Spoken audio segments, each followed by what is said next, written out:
Certainly these families, I mean, if these operations were taking place now and a child died, you would want to know what had happened. You'd want to know what, if there had been any errors. There might not have been negligent errors at all. That these operations involve very difficult clinical decisions, the diagnosis of the child, the timing of surgery, how to perform the surgery, the post-operative care. I mean, they are extremely difficult, and if an operation fails, it can be down to a number of factors. But, I mean, in many of the cases we've handled where the children died and there were inquests, the hospital did hold death reviews, root cause analysis reports, but unfortunately they still left these families with doubts and a suspicion that they weren't getting the full story. We've got to consider the report in detail to see what evidence it's covered, whether the trust disclosed everything that certainly I feel they should have done. It should give closure, but certainly, you know, if these families don't get candour, as it were, candour and the truth, then they won't have closure. But I hope that it does give them that, because they've waited a long time for these answers. I mean, in terms of the numbers, it's difficult to get that. Certainly on the review's website, and that they've posted up very informative updates.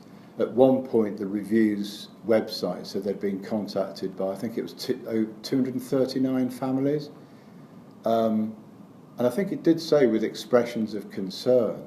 So there have been a lot. Certainly the families that I represent have been concerned is that this review, they were promised it was going to be patient-led, they'd be able to influence it, and they have felt that they weren't involved in the terms of reference.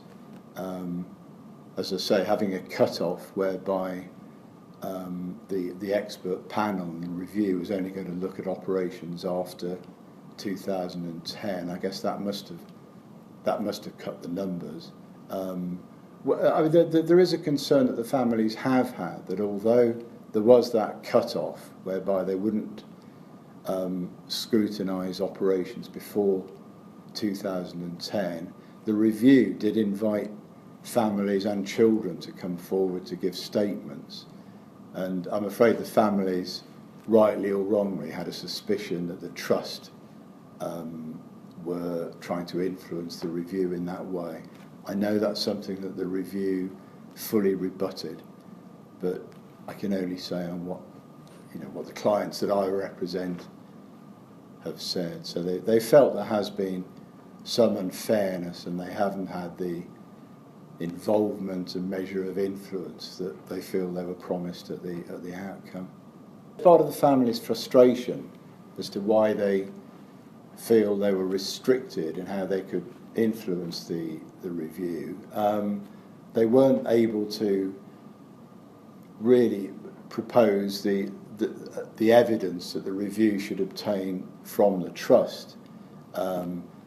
Certainly they feel that they should not just have looked at the fatal operations, and this has been a bone of contention since the Kennedy review, but the only data that these units across the country have to produce is 30-day mortality.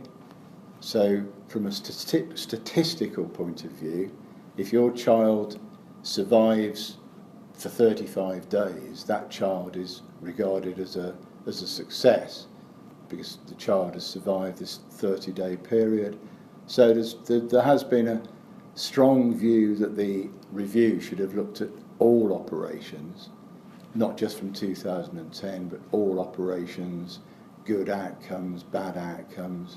But certainly one of the families were promised in their review that the unit was going to produce data for the previous 50 deaths at the unit. That's never been forthcoming, but that's a commitment from the trust to produce that evidence.